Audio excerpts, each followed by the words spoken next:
Hey, what's up, everybody? It's Matthew Mickey here, and in this section, I'm going to talk about the importance of understanding leading, coincident, and lagging indicators. And as I've been, getting mentored by this real smart guy he goes by Real Macro Econ on Twitter.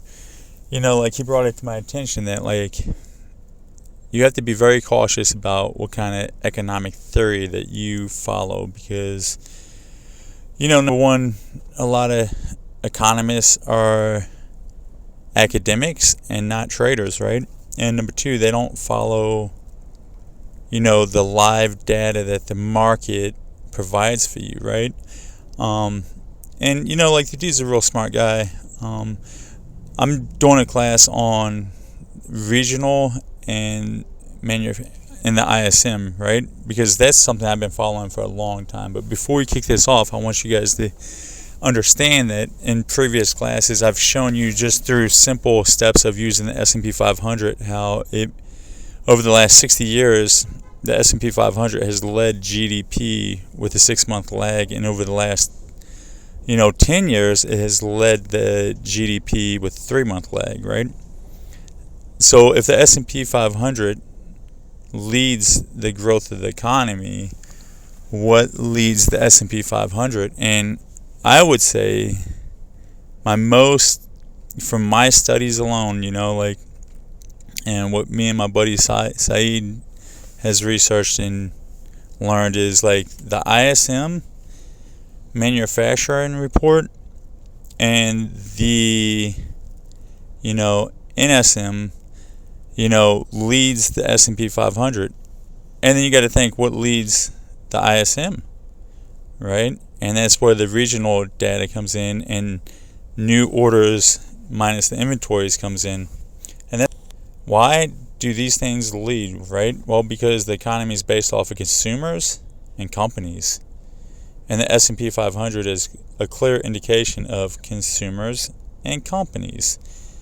And that's why it leads GDP.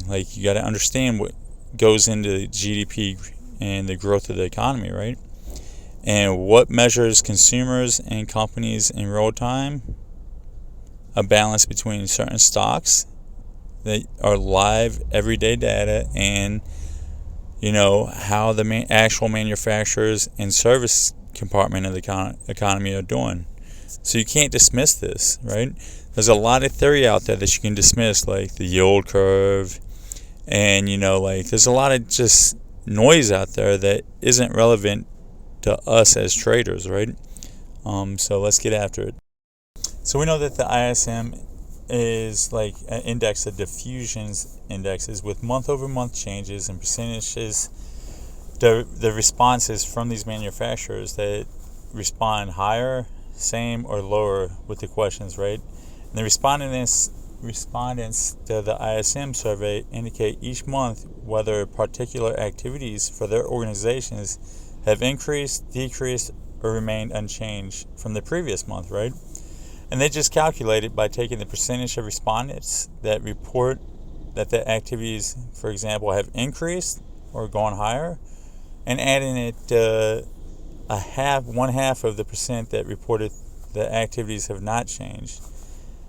And they just add the two percentages together at that point, right? And what you look at is you look at the 4 sets of data from the report. You look at the headline index, the sub-index, the sectors and the industry trending, and the industry comments. And I have other videos that talk about this. That's not the purpose of this video. This is a quick overview of what it is, so it makes more sense when we start talking about the leading regional indicators of the ISM. And before we get into this, my buddy Saeed put together a class on how to do this live. So this is an overview, and then his workshop will teach you how to do it live, right? 5 out of the 12 Federal Reserve regional districts release monthly surveys on regional manufacturing, right? You got the New York with the Empire Index, the Kansas City, the Philadelphia, the Dallas, and the Richmond. And they hold very strong correlation with the ISM, right? And helpful as it will confirm or not recent moves in the ISM, or it can be used as a leading indicator of the ISM, right? And then you got the Chicago ISM, which is another manufacturing index. And these are released about 2 weeks to 3 weeks before the actual ISM is, which is why it's a lead-in indication of what the ISM is going to do, right? And then let's start off with the New York Empire State Manufacturing Survey, right? So since 2009, it has an 82% correlation with the ISM, right? And the reason I use 2009 until now is because that was the last complete business cycle up until 2020, right? And as we can see, the Philadelphia Manufacturing Business Outlook has an 83% correlation with the ISM. And as we see gaps between the ISM and the regional data, there's a higher probability of a reversion to the mean. All right, so now, as you'll see what Saeed does in his videos, he takes, right here, we have an example of where we combine the Philadelphia and the Empire, which gives us an 89% correlation with the ISM. So now you have the Kansas City, which has an 82% correlation in the last business cycle with the ISM. You have the Dallas, Texas, which has an 84%, which is higher. You have the Richmond, which has an 85%, and then you have the Chicago, which has an 82% correlation with the ISM. And what you see in the next couple of videos is you can build your own diffusion indexes based off of what is leading in the regions for the ISMs, and we do the same thing with new orders minus inventories within the industries, to see what is leading and what is popping at that time. Each region is specifically known for a certain type of manufacturing, right? So this allows you to be able to understand what industries within the ISM are going to lead. All right, so conclusion, the regional manufacturer surveys show strong correlations with 80% or more. The Philadelphia and the New York Empire gives us about a 90% correlation. They're great tools to confirm or not, the recent trends, right?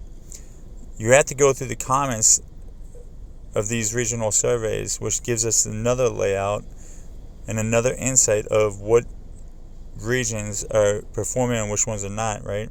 And then the combination of this indicator gives us a good hint for the recent trends in the U.S. economy. And then finally, I'll leave it at this, right? These Fed presidents within these regions, pay close attention to these, so you're going to understand their voting rights when it comes to the FOMCs paying attention to these regional data. All right, guys, hopefully this helped. Later.